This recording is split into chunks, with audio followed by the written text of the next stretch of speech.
ಇನ್ನು ಹಾಸನದಲ್ಲಿ ಮದುವೆಯಾದ 6 ತಿಂಗಳಲ್ಲೇನೆ ಗೃಹಿಣಿಯೊಬ್ಬರು ಅನುಮಾನಾಸ್ಪದವಾಗಿ ಸಾವನ್ನಪ್ಪಿದ್ದಾರೆ.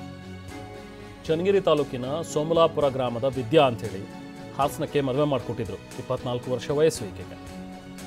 ದಾವಣಗೆರೆ ಜಿಲ್ಲೆಯ ಅಣಜಿಯಿಂದ ಹಾಸನಕ್ಕೆ ಮದುವೆಯಾಗಿದ್ದಂಥ ವಿದ್ಯಾ ಹಾಸನದ ಸೋಮಲಾಪುರ ಗ್ರಾಮದ ಶಿವು ಅನ್ನೋರ ಜೊತೆಗೆ ಮದುವೆ ಆಗಿತ್ತು. ಬೆಂಗಳೂರಿನ ಶಂಕರಿಪುರಂನಲ್ಲಿ ಪೊಲೀಸ್ ಕೆಲಸದಲ್ಲಿರುವಂಥ ವಿದ್ಯಾಪತಿ ಶಿವು. ಆದರೆ ಜೂನ್ 30ರಿಂದ ವಿದ್ಯಾ ಕಾಣೆಯಾಗಿದ್ರು.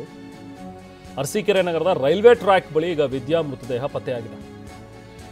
ಜೂನ್ 30ರ ತಾರೀಕಿಂದನೇ ಆಕೆ ನಾಪತ್ತೆಯಾಗಿದ್ಲು. ಆಕೆ ಬಗ್ಗೆ ಕಂಪ್ಲೇಂಟ್ ಆಯಿತು. ಆಕೆ ಎಲ್ಲಿ ಹೋಗಿದ್ದಾಳೆ ಗೊತ್ತಿಲ್ಲ ಅಂಥೇಳಿ ಹುಡುಕಾಡ್ತಾ ಇದ್ರು. ಬಟ್ ಈಗ ನೋಡಿದ್ರೆ ಅರಸೀಕೆರೆಯ ರೈಲ್ವೆ ಟ್ರ್ಯಾಕ್ ಬಳಿ ವಿದ್ಯಾ ಮೃತದೇಹ ಪತ್ತೆಯಾಗಿದೆ. ಇದು ಆತ್ಮಹತ್ಯೆ ಮಾಡ್ಕೊಂಡಿದ್ದಾರಾ ವಿದ್ಯಾ, ಅಥವಾ ಇದೇನಾದರೂ ಕೊಲೆ ಆಗಿದೆಯಾ, ಈಕೆಯನ್ನು ಕೊಲೆ ಮಾಡಿ ಇಲ್ಲಿ ತೊಗೊಂಡು ಬಂದು ಹಾಕಿದ್ದಾರೆ ಅನ್ನುವಂಥದ್ದು ವಿದ್ಯಾ ಪೋಷಕರ ಆಕ್ರೋಶ.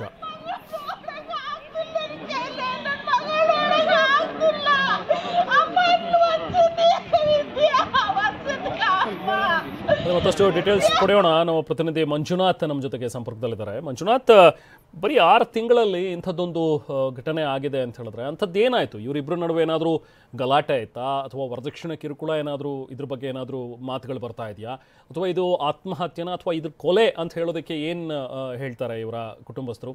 ಎಕ್ಸಾಕ್ಟಾಗಿ ಏನು ನಡೆದಿರೋದು, ಏನು ಡೀಟೇಲ್ಸ್ ಇದೆ ಮಂಜುನಾಥ್?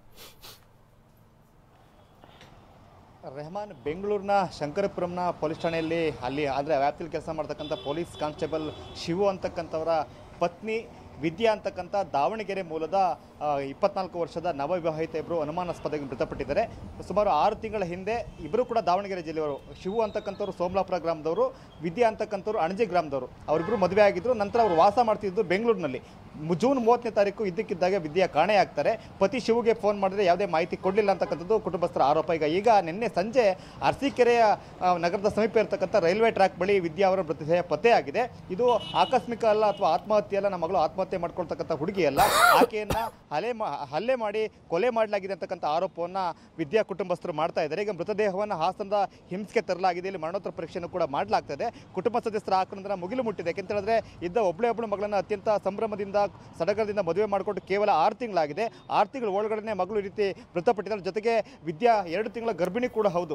2 ದಿನಗಳ ಹಿಂದೆ ತಾಯಿ ಅವ್ರನ್ನ ಭೇಟಿ ಮಾಡಿರ್ತಾರೆ. ಭೇಟಿ ಮಾಡಿದಾಗ ನನಗೆ ತುಂಬ ಕಿರುಕುಳ ಆಗ್ತಾ ಇದೆ, ಫೋನ್ ಮಾಡಿ ಅವರ ಅಂದರೆ ಶಿವ ಅವರ ಸಂಬಂಧಿಕರು ತಂದೆ ತಾಯಿಗಳೆಲ್ಲರೂ ಕೂಡ ಕಿರುಕುಳ ಕೊಡ್ತಾರೆ, ಮನೆಯಲ್ಲೂ ಕೂಡ ನೆಮ್ಮದಿಲ್ಲ ಅಂತಕ್ಕಂಥ ನೋವನ್ನು ತೋಡ್ಕೊಂಡಿರುವಂತಕ್ಕಂಥ ಮಾಹಿತಿಯನ್ನು ಕುಟುಂಬ ಸದಸ್ಯರು ಕೊಡ್ತಾ ಇದ್ದಾರೆ. ಅದರಿಗೆ ಏಕಾಏಕಿಯಾಗಿ ವಿದ್ಯಾ ಅವರ ಸಾವಿನ ಬಗ್ಗೆ ಕುಟುಂಬ ಸದಸ್ಯರು ಅನುಮಾನ ವ್ಯಕ್ತಪಡಿಸ್ತಾರೆ. ಇದು ಆತ್ಮಹತ್ಯೆಯೋ ಅಥವಾ ಕೊಲೆ ಅಂತಕ್ಕಂಥದ್ದು ಪೊಲೀಸರ ತನಿಖೆಯಿಂದ ಗೊತ್ತಾಗಬೇಕಾಗುತ್ತೆ. Rehman. Okay, thank you Manjunath.